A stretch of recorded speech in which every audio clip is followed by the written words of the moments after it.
Hey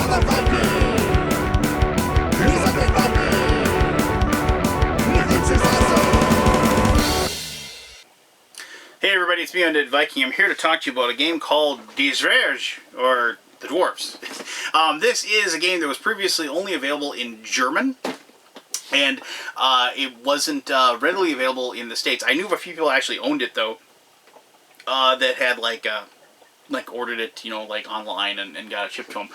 But, unlike a lot of games that come over from Germany, before they have an English translation for them, this had a lot of like cards that had English, like German, needed German translation, and like the player cards and things like that. And so there's a lot of German text in the game. And I never played it, but I saw like people playing it at conventions that actually had like paste ups. If you've seen it, like you put a card in a sleeve and you just kind of put a piece of tape over where the card would have the information, and you kind of have the translation on there as well.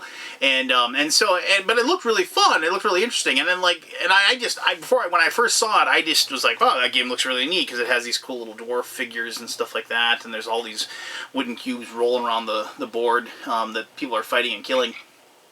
And but one of the things was that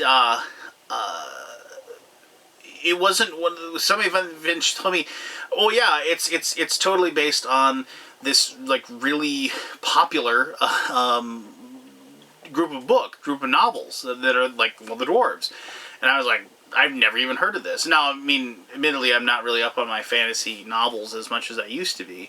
And so, and at this point, I still haven't picked up the novels and read it, but it's something I'm definitely looking forward to and I want to look into because of the fact that the narrative, as I've played this game with my friends, this has been really fun, and we've had a lot of fun with it. So, I have like kind of dug through the wiki and like stuff like that, and just kind of like get some more background as far as like the different characters that you play, and it does seem really interesting. It's like this orphan dwarf who travels to this land, and he was raised by humans, and then he runs into these like classic dwarves, and they there's this evil dwarf that's trying to take over everything. I didn't really follow it all, but it sounds pretty epic, and it sounds pretty cool that like there's actually like novels just completely from dwarves, and I've always enjoyed playing dwarf player characters in my D&D games, and I've always felt like dwarves are either very, very one-dimensional. It's like, oh, we're just guys that we're smiths or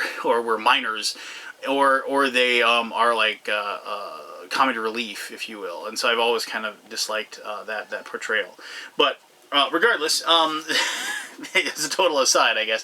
Why don't I show you how to play the dwarves, and then we'll come back here and I'll tell you more about this co-op game. Alright, cool. Let's do this. Alright, here is the dwarves, and I've gone ahead and set up a 5-person game. Just quickly going over what you're seeing in front of you. This is the map of all the different kingdoms that your dwarves will be traveling through, fighting monsters, completing adventures, and hopefully completing scenario quests as well to eventually, theoretically, save the Dwarven kingdoms, and so then you can win the game. This track up here has 2 tokens on it. It has a Doom token and it has a Hero token. As the game progresses, on every player's turn, unless there is something that prevents this from happening, this is a good thing, you will move this token like so on that track. And then certain bad things will happen, which will cause the Doom token to move as well on the track the other way. If these 2 things ever meet, the game is immediately lost at that point, and the players have lost the game. So basically, you're timed, because pretty much every time anybody has a turn, the first thing they're going to do is move this token along that path. So also on here, there are the dwarf figurines. These cubes represent the 3 different types of units that will inhabit the dwarven world that you'll have to fight. There are just orcs, elves, and trolls, and I think they're like dark elves or something like that. I haven't read the books, like I said, so I might not be completely up to date as far as how that works. Each player will get a player card that has their dwarf on it. There is even a female dwarf, and notice how there is no beard. Remember, I remember reading D&D books a long time ago, and it said all dwarven women have beards, but apparently in this world they do not. They have a health bar over here. You get a big chunky red heart that marks down. If any dwarf loses their life while you're playing, you also lose the game in that situation as well. They have special abilities, combat, craft, and speed, and you'll be rolling against those. Certain number of dice equaling the number. So if Belinda's here was rolling her combat, she would roll 3 dice and to succeed at that. Each dwarf also has a special ability. This is the one part of the game. Pegasus was so cool to like send me a game that like the vast majority of everything was translated over into English and on the cards on the board. These didn't. I had to use some Google Translate to figure out like the special abilities. So I'm like, he's the big fighter guy. He gets to reroll all of his dice in one combat if he wants to. Bavragor is actually, after I did some research, actually he's undead, and so normally as the world gets like polluted and changed, you put these perished land tokens on the board, and if a dwarf walks onto those, they either have to take a point of damage, which is bad because if you lose all your points of health, you lose the game. Or that you have to move the Doom token the other way. So Bavragor kind of becomes your guy that his special ability is that he can walk around in the perished land. It doesn't hurt him because he is actually an undead creature, which is kind of neat actually. So anyway, so each one has a special ability that kind of breaks the rules in some way. If you get equipment or something in the game and you improve your abilities, like say like maybe Bavragor got some boots or whatever that let him have a faster speed, you get these tokens that you can just place over the top like so. And notice there's also spots down here for equipment, these little and you'll put cards underneath there as you gather equipment. Also on the board, well, I should mention just a couple things. There is these tunnels on the board. You can see here, and these are like kind of like, you know, dwarven tunnels. They're teleportation. So when you move for like one movement, you can go from here to like any other tunnel. Also, you can complete a quest or an adventure during the game that allows you to put a tunnel anywhere on the board. You know, just if in case, you know, so you have an extra spot that can be used. If the spot with a tunnel ever becomes a perished land, however, that tunnel space no longer is valid and you can't use it. These gray cubes you just use to mark certain scenarios or certain adventures to like show that you've completed certain things. Other than that, there's really nothing to that. They're not a different type of creature or anything like that. You get, other than normal dice with 1, 2, 3, 4, 5, and 6, you have these dice that when you roll them, it'll tell you how many creatures show up. In this case, it would be 2 trolls and 2 elves. I'll show you how that works in just a little bit. And down here at the bottom, this is the Dwarven Council. And this little figure here will move up and down the track. It moves down, which is bad. It's like I don't understand how it works. Basically, the Belendlin is the good side, and the Bizliper is the bad side. And as it moves down, bad things occur. As it moves up, you get benefits. This automatically moves down because of moving along this track and other things as well as in the game. You can, however, your players can like send letters to the Dwarven Council or complete quests and things like that will allow it to increase as well. So it's one of those things. And so like just for example, if it moves down here, it's like when a new threat card is revealed, one player must lose 1 health point. Decide together who suffers the damage. That's a bad thing. Anytime you roll the number dice, re-roll 1 die with the highest number. Bad. You know, so it goes down. You'll notice this number 3+, 3+, 4+, 4+. The most common way to increase this track is by sending letters to the Dwarven Council. And the number is the number you have to roll your dice by. So if you got 3 dice and you wanted to move up to here, you have to roll 5 or more on 3 dice. In this case, see, I'd roll a 4, 1, and 3. I wouldn't succeed. So that would be like, but as you move up, like over here, it's like anytime you roll the number dice, you may re-roll 1 die. So you get, or up here as an action, you may perform a craft test. On a 4+, you get to draw a new equipment card. And so there's special abilities and good special abilities on the other side of the track as well. So once you begin playing the game, You determine who the first player is, and you're going to go ahead and set up both your scenario deck. And your scenario cards come with A cards, 1 B card, and 3 C cards. The A cards, normally you will, here, I'll grab all the A cards here, I think. That is, here. That is all the A cards. So you have all these A cards. And these are the different scenarios. Now, you're not going to use all of them unless you're trying to play in the most difficult possible portion, because you have to complete as many of these you have to complete before you get to your B, before you get to the C. And the C is the one where you win the game if you complete that particular quest. And so what you'll do is you'll shuffle these, and depending on the difficulty, you'll discard a certain number of them, and then you put those back on top of the deck like so. About theoretically halfway through, or maybe more than halfway through, you'll get the 1B card, which is Forging the Keen Fire, which is forging this really special weapon that is really powerful.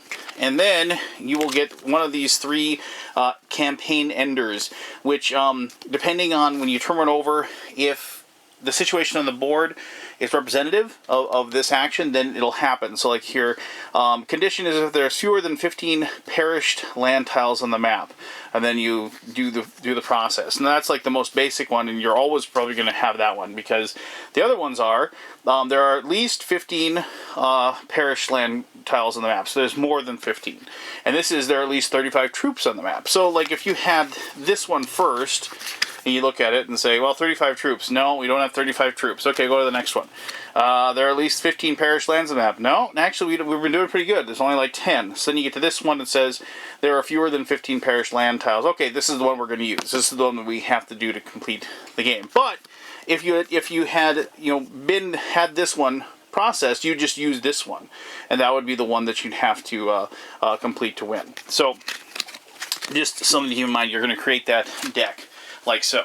There's also, these cards are adventure cards, and you can complete these as you play the game, and when you complete them, you get some sort of boon. Like, in this particular case, you have the Magical Bag Procurement. You travel to Parista. You complete 2 craft tests of 5+ on a single turn there. You get to draw 2 equipment cards, and for each card, you decide together which player gets it. So, Parista is right here, and so you travel to that location, you complete the quest, and then you can discard the adventure. It should be noted that whenever you complete a campaign, I should turn that top one over. Oops. Whenever you complete this campaign, so like here, this one says Conquers Zonbolsur. You place 2 Alfar and 2 Trolls on this card. You have to travel to that location and fight the troops. And then once you defeat that, then you'd go on to the next campaign. So you'd place that like so. You place 2 and 2 like that, so then you're going to have to defeat those by traveling to that location. And then when you complete that, you'll take all of the adventure cards, you discard them, put them in a discard pile, and you replace them with 3 new cards. Now you might say, well, why? What does it matter? Why wouldn't you do that? Because you can get a threat card. Now, at the beginning of the game, you only get 3 adventure cards that are good, but you can get threats in this location because you take 3 cards from the threat deck, which is here, looks the same on the back, and you shuffle them into this card. And as this progresses, when you get to this little card icon, you'll take 2 more of those threat cards and you'll shuffle them into this deck. And so let me see if I can find a threat so you can see what it is. Ah, here we go. Right there on the top, actually, when I shuffled. So, traitor in our own ranks. It says, immediately move the council token 2 spaces towards Bislapur. So that would be something where if you turn this over, it immediately happens, and then you replace that card. So that's a way that, obviously, you can lose that. But some of the threats, let me see if I can find one here, are like this. The Great King's Last Battle. Defeat trolls in the map and put them on this card. This threat is averted when there are at least 4 trolls in this card, or there's no more trolls in the map. Each map space with at least 1 troll becomes a perished land. Now, what that means is if this card is discarded because you complete one of those campaigns, then this happens. And so you'd be saying, well, why would we complete a quest if that's going to complete a campaign card if we're going to have to get rid of that? Well, you remember, you're timed, and you need to get through these. And so that's one of those really tricky combinations that you're saying, well, do we take the bad and take it on the chin, so to speak? and just because we have to speed up the game, or do we like wait and then complete that, kill the trolls first, and then do that? But then remember, this is all timed, and you do not have a lot of time in this game. Remember, each time you go, unless you have like a card, like actually like this one here, it says like a dwarf cleans up, roll as many dice as you have health points. If you roll at least 1/6, you do not move the hero token at the beginning of the next player's turn. There's cards like that that'll prevent that from happening, which is good, obviously. But for the most part, this is going to click along, like I said. And that's one of those tricky things where it's like, we're going to have to do it. We're just going to have to process that. We're going to have to go through, and have that happen and put parish land tiles on the board, because we have to, win the game, basically. So on your turn, the first thing you do is you move this hero token like so. And there's three types of, it might be a little tough to see and I apologize, but there's the runes, there's cards, and there is an axe. The cards, like I said, you just take 2 new threat cards, you shuffle them into the adventure deck, and so then you shuffle the whole thing at that point. And then, so basically you're poisoning the adventures that you're going to pull. The second thing, the axe, you just move it down 1. So anytime you hit an axe, you're moving it 1 space towards Bislipper. The runes, when you hit a rune spot, there is a Roman numeral by it. In this case, there's a Roman numeral 5. The player, on their turn, as I showed you earlier, will take these 3 dice, they'll roll them, and they'll say, okay, a green and a black. And so they'll go here, they find the 5, in this case, you put the green, you put the black, and now there's those units on the board. Now, you might say, well, that's not really all that scary. I mean, there's only 2, but there's like never enough to do what you want to do. It's one of those games, so, and you'll be running off doing adventures, doing quests, and doing all of the things. And remember, each time you move up, so like, if those don't get taken care of, the next turn they go, we're going to roll again. And so, see, I got 3 orcs and 1 troll. Now, this is actually pretty good, because we're going to go ahead and put 3 orcs, like so, and a troll. Now, there's a total of 6 creatures on that spot on the board. This spot has become a parish land, because there's 5 or more creatures on that board.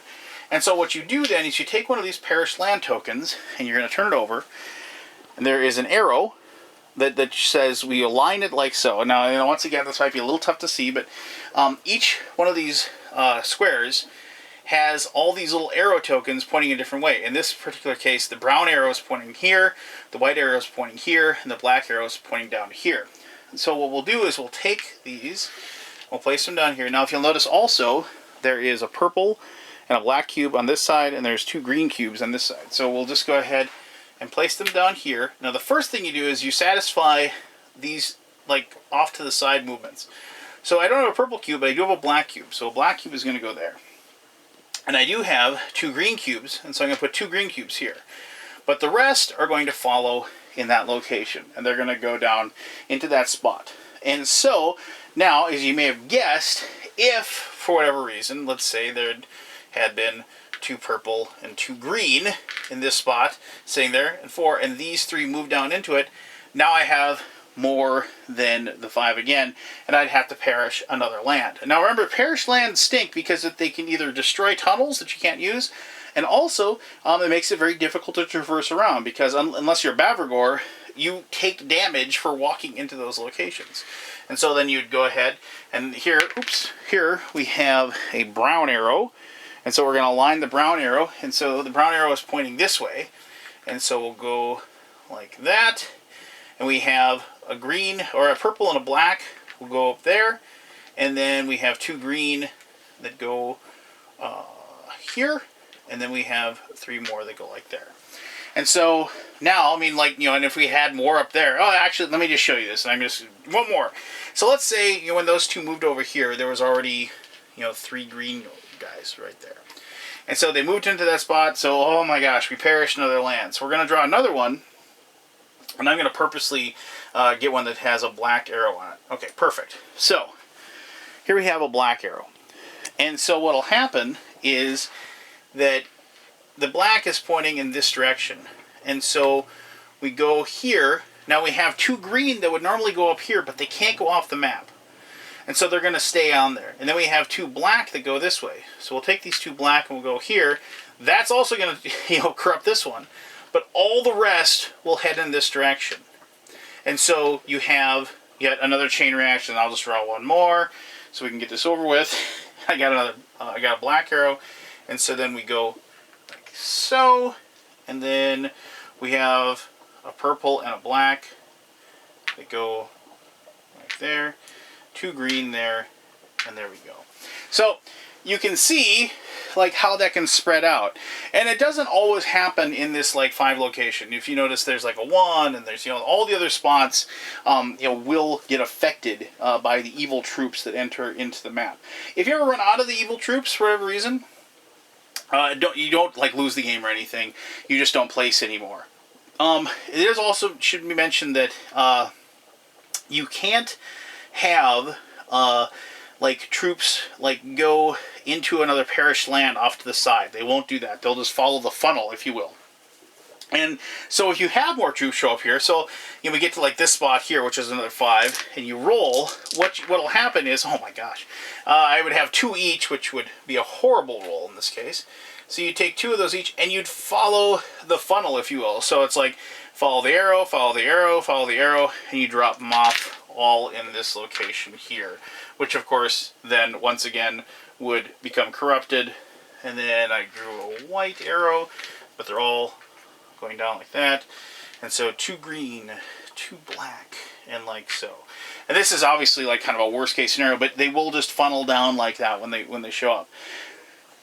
If you get a closer look at the map, and I apologize if you can't see this, all of the units will eventually get into this area right here called Black Saddle.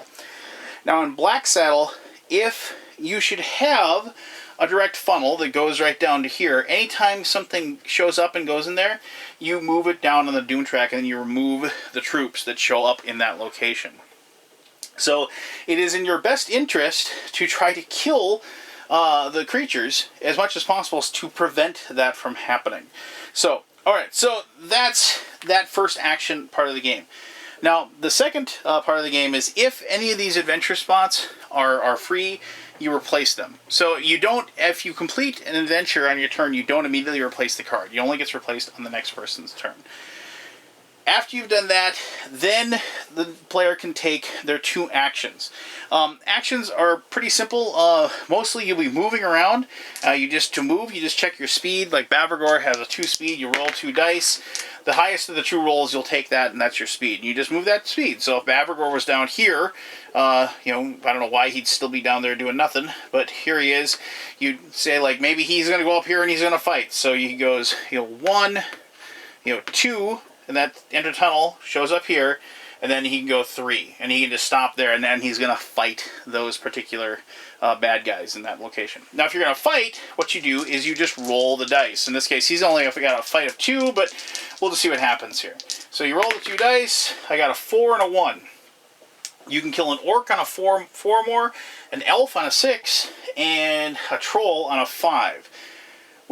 So I can kill 1 orc. So I can take one of these orcs, and I just return them over there, and I kill them. If you should roll a combat test and you don't kill anything, you take a wound from fighting, and then once again, if you actually die, then the dwarves lose. You can, on your turn, try to send a letter to the Dwarven Council, and if once again, you just check the number, so that this would be a 5 or more, and he has a 4 on his like his hand test. I can't remember the name of it right now. His skills, basically. Bavragor does. He's really good at this. So you roll the 4 dice. If you get a 5, I did, you just move it up 1, and then you can have that benefit in that situation. If you go into a spot that has a test, you just have to go to that spot and do it. If he was in Porista, he could and he had 2 abilities. He could test craft twice. Remember, he has that ability like 5 or more. So like maybe he got there last turn, he can test. And I rolled a 6, so 1. I'm going to do the same action again, because you can move twice, you can attack twice, you can do what you want.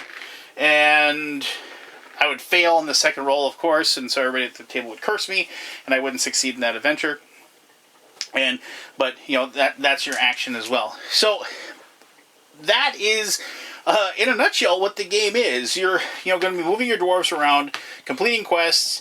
fighting monsters, and trying to defeat them, and also like trying to maintain the this campaign. So Zonville Sur, I gotta remember where that is. It's like there, it's right there. So you have to go to that location, and if she was there, she's got 3 attack dice. She could roll, and she's got to see if she can defeat some of the trolls or the elves. So you roll the 3 dice.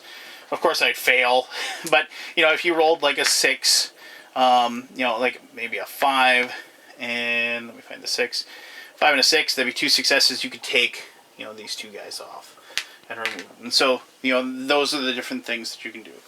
I'm just going to show you quickly like some of the equipment you get. Equipment is like as simple as like having some armor, or having more weapons, protect your shields, additional weapons that give you a +1 to your attack thing. But they also can have a beer stein. You can discard the beer stein at any time, and any one player can bring 2 health points. Expert disguise. You may discard this expert disguise any time if you avert the threat of 1 threat card. So like if you pull up one of those immediately cards, you just play this, and then like you can avoid that from happening. So equipment is very important, and it is and when you get up to this top level, if you can get there, then being able to have somebody collecting equipment and then handing it out is actually really important as well.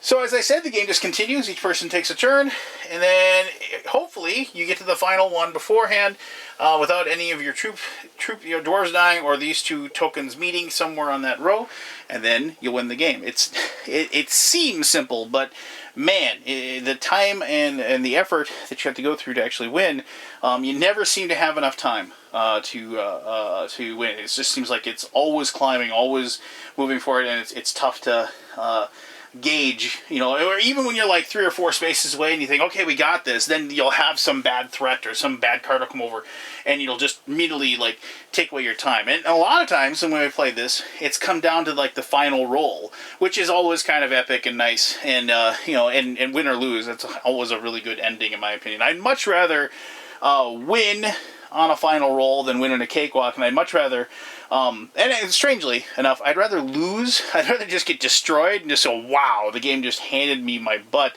Or I'd rather lose in that final die roll, just because it's kind of epic and beautiful in a really weird, strange way. So, well, anyway, there you go. That's how you play the Dwarves. Let me tell you more about this really cool co-op game in my conclusion. Hey, Lily.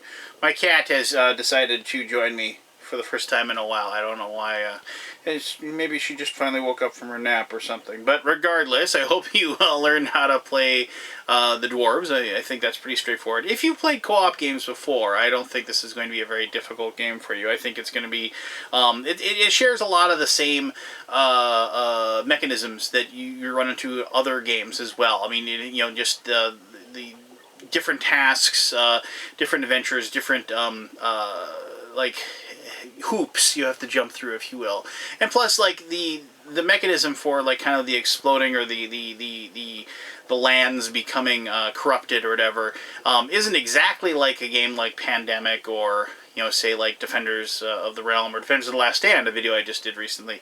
But it does share some of that. I really like those tiles, though. I like how they kind of, depending on what you have, it's kind of luck of the draw, but the fact that it just kind of becomes like a monster shoot, if you will, where the creatures hit them and then they just follow the little path and then get blurped up in that location. And then so you kind of almost always have like a dwarf near that spot, just getting ready to fight anything that should come down the pipe. Because of the fact that you gotta stop, the lands from being corrupted. Because that really is the way you lose in a lot of games, is when you have way too many corrupted lands, and basically the game says, you need to go here and defeat these guys, or you need to go here and complete this quest, or whatever, or you can't move on to the next campaign, and all of a sudden you have people that have to, like, walk all over these lands that have been despoiled, and you're either, like, killing yourself, or adding to the doom. And the thing is that you need to keep that doom track not moving at all, like as much as you possibly can throughout the entire game, because you need each and every little action that you possibly can have, and you really can't waste any actions either. I mean, even on like the easiest setting, you still run out of time really quickly. You definitely need your characters specializing in the things that they do, and also, like, you know, but you can't just rely on like saying, oh, well, this guy's good at fighting, so we'll just have him fight all the time. Well, no, it doesn't work like that, because there's going to be turns where it's just like he's not going to be able to get there, because like he just went. That player just went with that character. And you can't just hand off your turn to somebody else. You know, the next 2 or 3 people, you have to find somebody who's got to go and take care of that problem, or you're going to lose the game.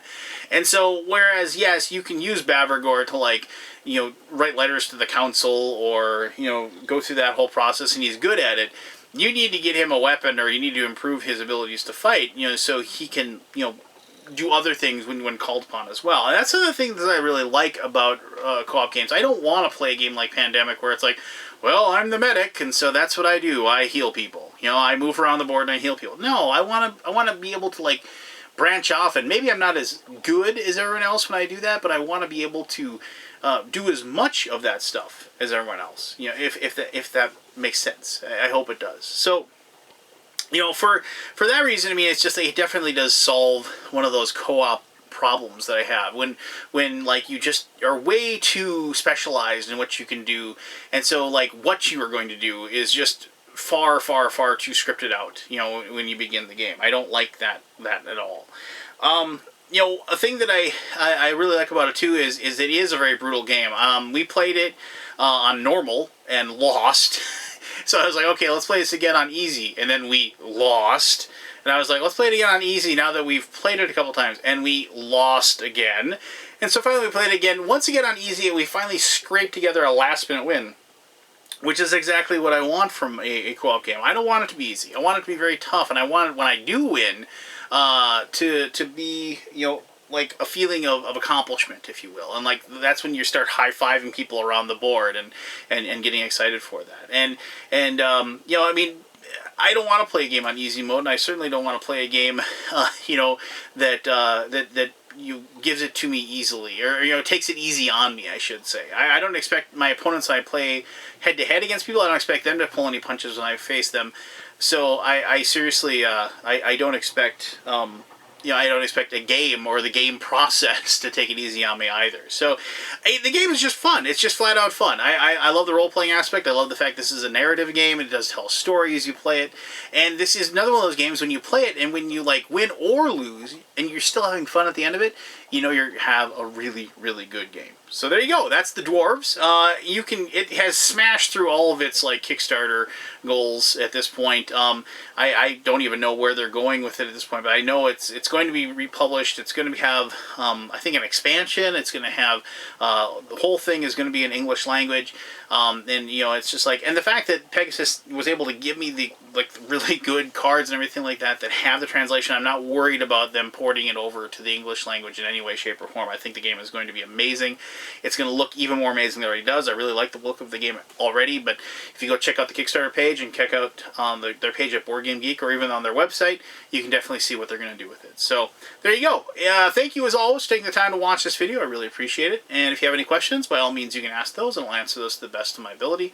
And until next time, from me and my cat Lily, we're telling you to have yourself one heck of an awesome day. All right, bye-bye. Bye.